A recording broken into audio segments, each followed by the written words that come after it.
This YouTube channel does not promote any violent, harmful, or illegal activities. All content provided by this channel is meant for an educational purpose only.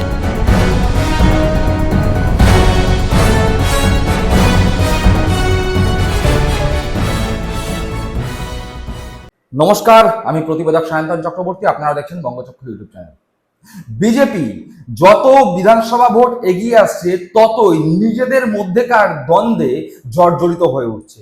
গোটা বাংলা জুড়ে বিজেপির প্রার্থী তালিকা নিয়ে ক্ষোভের চিত্র আমরা দেখতে পেয়েছি প্রতিদিন। বিভিন্ন এলাকায় যে সমস্ত মানুষজনকে বিজেপি প্রার্থী করেছে বলা যায় তার অধিকাংশ জায়গায় বিজেপির নিচু তলার নেতা কর্মীদের মধ্যে তীব্র ক্ষোভের সঞ্চার করেছে সেই সমস্ত প্রার্থী তালিকা নিয়ে। একই সাথে আমরা দেখতে পেয়েছি বিজেপির কেন্দ্রীয় কার্যালয়ে যেরকম ঘেরাও হয়েছে শুভেন্দু অধিকারী, লকেট চট্টোপাধ্যায়, শ্রমিক ভট্টাচার্যরা, একই সাথে নিচু তলায় বিভিন্ন স্থানীয় জায়গায় বিজেপির কেন্দ্রীয় যে কার্যালয়গুলো আছে, পার্টি অফিসগুলো আছে, সেগুলো বিজেপি নেতাকর্মীরাই ভাঙচুর করছে, এরকম দৃশ্য সামনে এসছে। আর ঠিক এই আবহেই বিজেপি নেতাই নিজের এলাকার মানুষজনকে গরু ছাগল তকমা দিচ্ছেন। বিজেপি নেতা বলে দিচ্ছেন নিজের এলাকার বিজেপি নেতাকর্মীরা গরু ছাগল। একই সাথে বিজেপির জেতা সিট, বিজেপির শক্ত ঘাঁটি উত্তরবঙ্গের যেই আসন বিজেপির অন্যতম শক্ত ঘাঁটি, যেখানে বিজেপি চোখ বন্ধ করে জেতার কথা ভাবে, সেই আসনেই বিজেপিতে এবার বড় সড় ভাঙন। শুধু এখানেই শেষ নয়, শুভেন্দু অধিকারীর সঙ্গে শ্রমিক ভট্টাচার্য আর কেন্দ্রীয় প্রতিমন্ত্রী প্রাক্তন রাজ্য সভাপতি সুকান্ত মজুমদারের যে দ্বন্দ্ব, যে মানসিক দূরত্ব, যে লড়াই, তা একেবারে বেআব্রু হয়ে গিয়েছে। সেই সমস্ত তথ্য আজকের পর্বে আমরা দেখাবো। আপনারা দেখছেন বঙ্গচক্র ইউটিউব চ্যানেল, আমি প্রতিবেদক সায়ন্তন চক্রবর্তী। যে কথা বলছিলাম যে বিজেপির নেতা কর্মী নিজেদের এলাকার বিজেপির নেতা কর্মীদেরই গরু ছাগলের সঙ্গে তুলনা করছে। কোথাকার ঘটনা উত্তর 24 পরগনার মতুয়াগড়, যেখানে বিজেপি নিঃসন্দেহে সবসময় ভোটে জেতার বিষয়ে আত্মবিশ্বাসী থাকে। সেই মতুয়াগড় বাগদায় বিজেপির প্রার্থী হয়েছে ঠাকুরবাড়ির সদস্যা। বাগদায় তৃণমূল কংগ্রেসের প্রার্থী মধুপর্ণা ঠাকুরের সম্পর্কে বৌদি, সে এবার বিজেপির প্রতীকে প্রতিদ্বন্দ্বিতা করছেন। বলাই বাহুল্য, বাগদায় যখন বাইরে থেকে একজনকে ক্যান্ডিডেট করা হয়েছে তখন এলাকায় যারা পুরনো দিনের বিজেপি কর্মী তারা রীতিমতো ক্ষোভে ফুটছে। বিজেপির নামে জয়ধ্বনি তো তারা দিচ্ছে, কিন্তু একই সাথে তারা বলছে বহিরাগত প্রার্থীকে আমরা মেনে নেব না। একবার সেই দৃশ্য দেখি।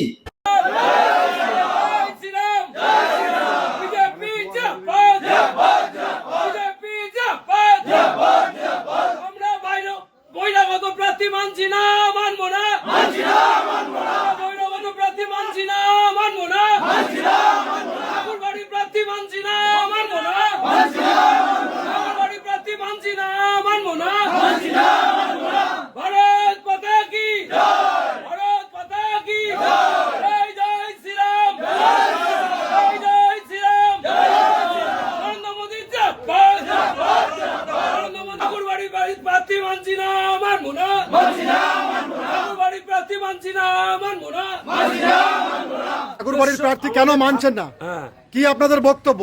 আমাদের বক্তব্য হচ্ছে, আমরা দীর্ঘদিনই বলে আসছি, আমাদের জেলা সভাপতি শান্তনু ঠাকুর, মন্ডল সভাপতি 4 জন, সবাই বলেছে বাগদার থেকে বাইরের লোক এসে এখানে দাঁড়াবে না, ভূমিপুত্র কি ভূমিকন্যায় আমরা দেব। এখন তারা আমাদের সাথে খেলা শুরু করেছে, বোকাচন্দ্র খেলা, আমাদেরকে বোকা বানাচ্ছে। তাই আমরা কর্মী অরিজিনাল, আজকে দীর্ঘদিন 15 বছর, 20 বছর, 25 বছরের লোক এর মধ্যে আছে, ভারতীয় জনতা পার্টি করছে। তাই আজকে আমাদের কথা অমান্য করে অন্য জায়গার থেকে ঠাকুরবাড়ির থেকে এনেছে। ঠাকুরবাড়ি শান্তনু ঠাকুর এমপি, শান্তনু ঠাকুর জেঠিমা এমপি, ওনার বোন এমএলএ, ওনার দাদা এমএলএ, আবার ওনার বউকে দিচ্ছে এই প্রার্থী। আমরা মানবো না, মানছি না।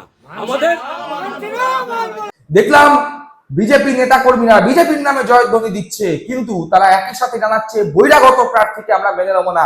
অর্থাৎ যেই মতুয়াগড় যেখানে বিজেপি জেতার বিষয়ে প্রায় নিশ্চিন্ত থাকে, সেই এলাকায় বিজেপির প্রার্থীকে নিয়ে ক্ষোভ। কিন্তু এখানে শেষ নয়, সেই এলাকারই ঘটনা। বিজেপির নেতা, বিজেপির অন্যতম 15 দিনের কাণ্ডারি, যারা নিজেদের ঘাম রক্ত ঝরিয়েছে বিজেপির পতাকাকে উঁচু করে তুলে ধরবার জন্য, তারা বলছে এলাকার মানুষজন তো গাধা গরু ছাগল, তাই এই এলাকার মানুষজনকে বিজেপির প্রার্থী করা যায়নি, বাইরে থেকে প্রার্থী করতে হয়েছে। এবং এই কথা কখন বলা হচ্ছে?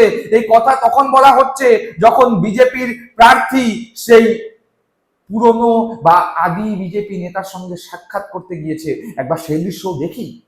তুমি এরকম গোমরা করে আছো কেন? কাকু উঠে আসেন তো। দাদা আশীর্বাদ করো যেন আমরা জয়যুক্ত হতে পারি। আশীর্বাদ করুন। আসো, তুমি না আসো না, তোমার আমরা বাংলা কোনো সকল বাস করি তাই ভাই আশা শান্তনু ঠাকুর মতুয়া ঘরের মতু অধ্যুষিত, তার 5টা সিটের দরকার, এরকম কথা অনেক কথাই বের হয়েছে। হ্যাঁ, তার 5টা সিট দিতেই হবে। সেই হিসাবে না, কথাটা এখানে আমার পার্টির জেলা সভাপতি এসেছিল। হ্যাঁ, সেই উদ্দেশ্যে সবার উদ্দেশ্যে আমি বলেছি যে আমরা বাগদায় মানুষ বাস করি না, সেই কথাটা ওইভাবেই বলা হয়। না, আমরা তো চেয়েছিলাম যে বাগদা থেকে যে কোনো ABCD ভূমিপুত্রই হোক, এই কথাটাই আমরা চেয়েছিলাম। বাগদাবাসীর আবেদন ছিল এইটাই।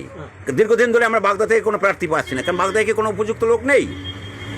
সে যখন শান্তনু ঠাকুর যখন নিজে MP আসে, তারপরে আবার তার স্ত্রীকে MLA হিসাবে দিতে হবে, এই জায়গাটাই আমাদের এক কষ্ট যে তিনি যদি আমাদের MP হন, তাকে তো আমরা সবাই মিলেই জিতিয়েছি। আজকে না একবার না, দুইবার তাকে MP করা হয়েছে। তারও তো একটা বোঝা উচিত যে বাগদাবাসীর দাবিটা কি। না, বাগদা মানুষের এটা স্বাভাবিক থাকতেই পারে। ওয়েট কিনা, মানে একজন এমপির স্ত্রী হলেই হেভি ওয়েট কিনা, তার কর্মদক্ষতাটার উপর তো নির্ভর করবে সবকিছু। আপনারা পুরনো কর্মী, দলকে আপনারা সেই দাবিকে মান্যতা দিল না? না, সেটা তো স্বাভাবিক। দল যদি মান্যতা দিত তাহলে তো বাগদা থেকেই প্রার্থী হতো। আচ্ছা, আপনারা কি চেয়েছিলেন? আমরা চাইছি বাগদা থেকে ABCD যে হোক একটা প্রার্থী, বাগদার ভূমিপুত্র। দলকে জানিয়েছিলেন? সেটা তো একটা প্রেশারে আছেই, প্রার্থী থাকবে প্রেশারে। আবার সেই বহিরাগত হিসাবে একটা প্রেশার তো থাকবেই না। বাগদার কথা এখনই এইভাবে প্রকাশ্যে, মানে বাগদা আমরা এটা 1 নম্বর সিট ছিল, এখন কোন পরিস্থিতি এবং পার্টি পরিচিত মুখ হতেই পারে, কিন্তু সেটা তো বড় কথা না। উনি তো কখনো পার্টির পতাকা ধরেনি। ওনার স্বামী হয়তো পার্টির পতাকা ধরছে, উনি কোনোদিন আমি দেখিনি আজ পর্যন্ত যে পার্টির পতাকা ধরে স্লোগান দিয়েছে। দেখলাম সেই দৃশ্য। আর ঠিক এরপরেই যখন দক্ষিণবঙ্গে আমরা দেখলাম বিজেপির প্রার্থী নিয়ে ক্ষোভ, বিজেপির নেতারা নিজেদেরকেই গাধা গরু ছাগল বলছেন। তার কারণ বিজেপির উচ্চ নেতৃত্বরা মনে করেনি বিজেপির কোনো নেতা, স্থানীয় কোনো নেতা বিজেপির প্রার্থী হওয়ার যোগ্য, তাই বাইরে থেকে ক্যান্ডিডেট এনে দাঁড় করাতে হচ্ছে। ঠিক সেই আবহেই উত্তরবঙ্গে বিজেপির শক্ত ঘাঁটি, যেখানে 2021, 2024 দুটি ভোটেই বিজেপি বিপুল ভোটে এগিয়েছিল, সেই এলাকাতেই তীব্র ভাঙন দেখা গিয়েছে। সেই দৃশ্য দেখাবো, কিন্তু তার আগে শ্রমিক ভট্টাচার্য এবং সুকান্ত মজুমদারের সঙ্গে শুভেন্দু অধিকারীর মানসিক দূরত্ব তৈরি হয়েছে, এবং যতদূর পর্যন্ত জানা যাচ্ছে এই মানসিক দূরত্বের কারণ অভয়ার মা। শ্রমিক থেকে শুরু করে, দিলীপ থেকে শুরু করে সুকান্ত মজুমদাররা প্রাণপণে চেয়েছিলেন যে পানিহাটি এলাকায় কোনো বিজেপির আদি কর্মী যাতে টিকিট পায়, কিন্তু শুভেন্দু অধিকারী আছেন, শুভেন্দু অধিকারীতেই তার পুরনো অভ্যাস অনুযায়ী তিনি নিজের প্রভাব খাটিয়ে দিল্লিতে গিয়ে অভয়ার মার হয়ে দরবার করে পানিহাটির বুকে অভয়ার মাকে টিকিট এনে দিয়েছেন। কিন্তু ঠিক এই জায়গাতেই মন ভেঙেছে বিজেপির আদি নেতা কর্মীদের। বলাই বাহুল্য, বিজেপির অভ্যন্তর সূত্রের খবর, শ্রমিক ভট্টাচার্যরা চাইছিলেন অভয়ার আবেগকে সামনে রেখে পানিহাটিতে একজন আদি বিজেপি নেতাকে দাঁড় করাতে।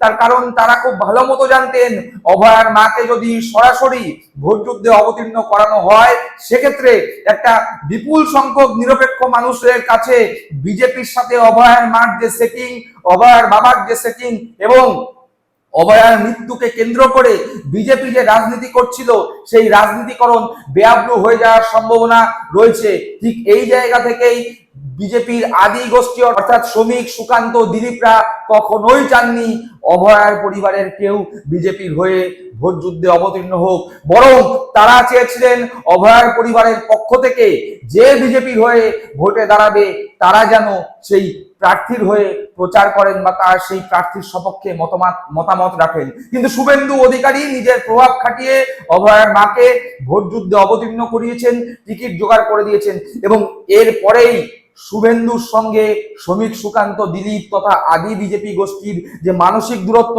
সেই মানসিক দূরত্ব আরো চওড়া হয়েছে, ফাটল আরো চওড়া হয়েছে। শুধু এখানেই শেষ নয়, যে কথা বলেছিলাম যে উত্তরবঙ্গ বিজেপির অন্যতম শক্ত ঘাঁটি, বিভিন্ন সমীক্ষায় জানা যাচ্ছে যে উত্তরবঙ্গে 54টি আসন, যে 54টি আসনের মধ্যে বিজেপি দাবি করছে প্রায় 45 থেকে 50টি আসন বিজেপি পাবে, কিন্তু মোটামুটি ভাবে যা জানা যাচ্ছে জনমত সমীক্ষার বিভিন্ন যে তথ্য আসছে সেই তথ্যে উত্তরবঙ্গে বিজেপির জন্য লড়াই কিন্তু বেশ কঠিন হতে চলেছে। উত্তরবঙ্গে এবার কিন্তু লড়াই 50-50। আমরা বঙ্গচক্ষু এবং সায়ন্তন স্পিকিং ইউটিউব চ্যানেলের পর্দায় আপনাদের দেখাবো উত্তরবঙ্গের যে জেলাগুলো আছে সেই জেলাগুলোর জনমত সমীক্ষা। আমাদের সমীক্ষাতেও উত্তরবঙ্গে কিন্তু তৃণমূল কংগ্রেস ভালো ফলাফল করবে এই আভাস পাওয়া যাচ্ছে।